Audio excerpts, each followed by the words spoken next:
आज आपण पाहतोय फक्त सिंपल प्रेझेंट टेन्स. त्यामध्ये आपण बघणार आहोत उपयोग काय होतो त्याचा आणि वाक्य कोणत्या प्रकारचे असतात. तर सुरू करूया सिंपल प्रेझेंट टेन्स. पहिला त्याचा उपयोग आहे नियमित घडणाऱ्या गोष्टी सांगण्यात. म्हणजे जे तुम्ही बऱ्याचदा करता, मग गरजेचं नाही रोजच ते घडलं पाहिजे, पण आठवड्यातून एकदा किंवा दिवसातून 2 वेळा या कुठल्याही प्रकारच्या वाक्यांसाठी आपण ते वापरू शकतो, पण ते नियमितपणे घडलं गेलं पाहिजे. जसं की मी दिवसातून 2 वेळा वाचन करतो किंवा मी वर्षातून एकदा फिरायला जातो. अशा कुठल्याही गोष्टी जी वर्षातून एकदा घडू दे, 4-5 वर्षांनी एकदा घडू दे किंवा महिन्यातून 4 वेळा, कुठलीही पण ती नियमितपणे घडत राहिलेली गोष्ट असली पाहिजे किंवा क्रिया असली पाहिजे. जसं की I go to office at 8 AM. मी सकाळी 8 वाजता ऑफिसला जातो. I visit my grandparents on Tuesday.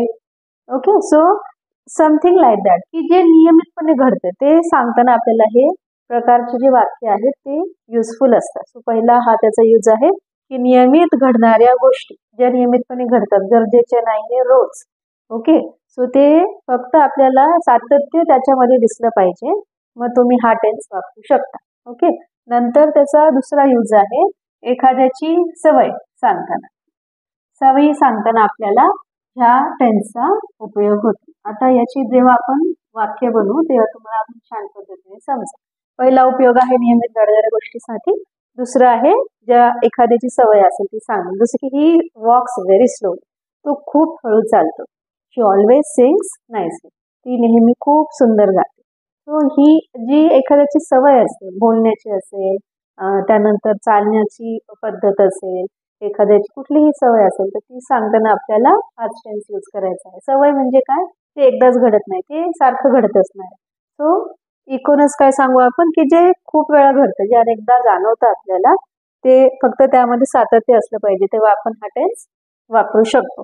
आता वाक्य रचनेचा मध्ये थोडासा फरक आहे. जेव्हा कर्ता बदलतो, जसं की आय, वी, यू, दे यांचा एक ग्रुप आहे. त्यानंतर ही, शी, इट, कुठलाही एक नाव जसं की राज किंवा एखादं नॉन लिव्हिंग थिंग सुद्धा तुम्ही घेऊ शकता. जर ह्या पद्धतीचे कर्ते असतील किंवा असे असतील तर त्या क्रियापदामध्ये थोडासा फरक पडतो. जसं की I, we, you, they. Suppose आपण एक वर्ब घेऊया. सपोज लिहिणे. I write, we write, you write, they write. म्हणजे मी लिहितो, आम्ही लिहितो, तू लिहितोस आणि ते लिहितात. पण जेव्हा आपण इथे हे क्रियापद घेऊया तेव्हा त्याच्यामध्ये थोडासा बदल करायचा असतो, म्हणजे इथे एस येईल. He writes, she writes, it writes आणि राज राईट्स. तर जेव्हा आपल्याला सिंपल प्रेझेंट टेन्स मध्ये वाक्य बनवायचे असतात, करता असेल आय, वी, यू, दे, तेव्हा आपल्याला क्रियापद घ्यायचंय. क्रियापद आहे V1 या प्रकारातलं, म्हणजे बेस्ट फॉर्म ऑफ वर्ब आपण ज्याला म्हणतो. एखाद्या क्रियापदाचं बेस्ट फॉर्म म्हणजे मूळ रूप त्याचं, ते तसंच तसं घ्यायचं आहे.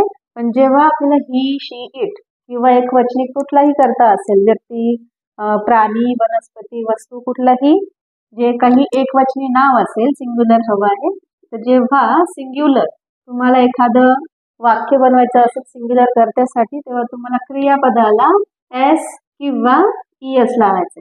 आता ES कधी लावायचे हे आपण मागच्या एका व्हिडिओमध्ये सांगितलं आहे, एक्सप्लेन केलं आहे मी. जर तुम्ही चॅनलवर नवीन आहात तर चॅनल नक्की सबस्क्राईब करा. त्यामध्ये काही विशिष्ट टिप्स किंवा ट्रिक्स मी सांगत असते लक्षात ठेवण्याचे ग्रामर, जेणेकरून ते तुमच्याकडून मिस होणार नाही. आणि व्हिडिओला नक्की लाईक करा. ओके, सो या पद्धतीच्या वाक्यरचना आपल्याला यामध्ये बघायला भेटतात. Okay, so I, we, you, they हा जो ग्रुप आहे तो असाच्या असं लक्षात ठेवा.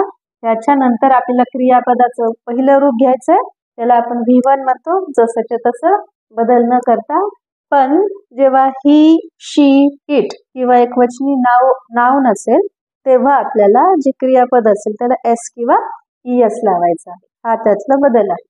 त्या दोन्ही वाक्यांचा सांगण्याचा जो अर्थ आहे किंवा ते आपल्याला जे काही सांगायचा अर्थ सेमच आहे, फक्त इथे क्रियापदाला एस किंवा ES लावण्याची पद्धत आहे, ती आपल्याला लक्षात ठेवणं गरजेचं असतं. आता ह्याचा जास्त अभ्यास करण्यासाठी तुम्हाला तुमच्या फॅमिलीमधून तुमच्या परिवारातून एकाचं काय लिहायचं आहे, त्यांचा डेली रुटीन लिहायचं आहे की दिवसभर ते काय काय करतात, सकाळी उठल्यापासून रात्री झोपेपर्यंत ते त्यांचं जे दिवसभराचं नियोजन आहे ते तुम्हाला लिहायचं आहे. प्रत्येक वेळी लिहिताना आपल्याला SES लावण्याची तिथे संधी मिळेल. जसं की for example you can write about your mother.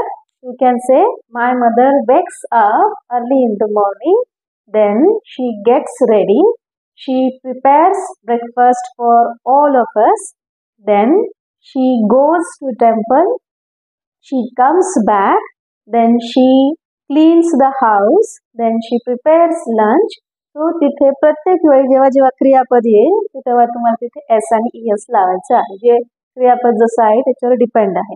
अशा पद्धतीने त्या त्यांचा आपल्याला जास्तीत जास्त अभ्यास करता येतो, त्याची जास्त प्रॅक्टिस होते. मग जेव्हा आपण बोलू अशा प्रकारचे वाक्य तर ते चुकणार नाही. You will never go wrong in this type of sentences.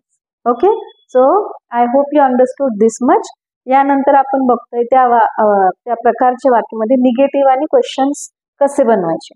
आता हे जे एक वाक्य आहे, so let's write one sentence here. He goes to school. एक साधं वाक्य घेऊया. He goes to school.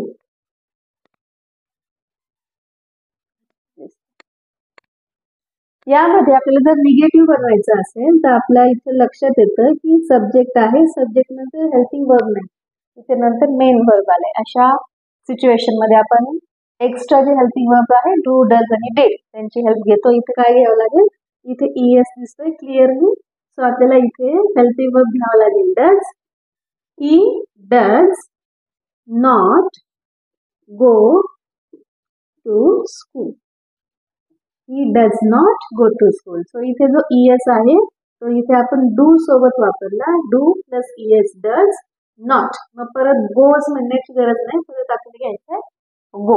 Okay, याचं क्वेश्चन कसं बनणार, सेम हाच शब्द परत आपल्याला यूज करायचा आहे सुरुवातीला. Does he go to school? अर्थ पण बघूया. He goes to school. तो शाळेला जातो. He does not go to school. तो शाळेला जात नाही. Does he go to school? तो शाळेला जातो का? हा आपल्याला एक प्रकारचा हेल्पिंग वर्ब इथे यूज करायला भेटला, तो आहे डज. आता एक डूचं वाक्य घेऊया. जसं की यू प्ले क्रिकेट. तू क्रिकेट खेळतो. याचं निगेटिव्ह बनवायचं. प्ले आहे जसंच्या तसं, तो आपल्याला इथे डू घेता येतो. जर क्रियापदात S लागला असेल तर डज घ्यायचं. लक्षात ठेवायला सोपं आहे. यात S आहे आणि यात पण S.